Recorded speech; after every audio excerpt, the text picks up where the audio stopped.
a vulture that can film. This is the great turtle arabada. Only so much can be seen from the air.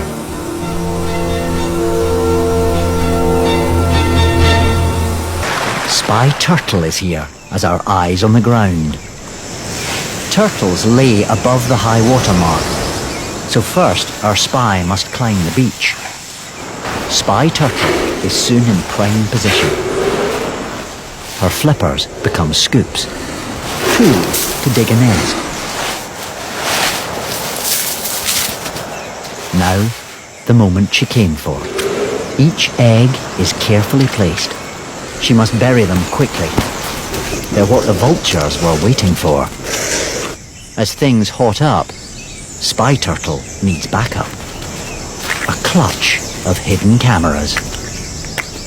So far, the vultures have had little reward.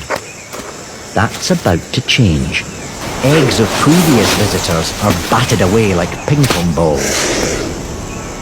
Straight into the mouths of the vultures. They finally get their reward.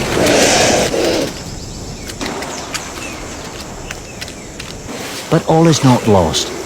Beneath the sand, enough eggs will survive to produce the next generation.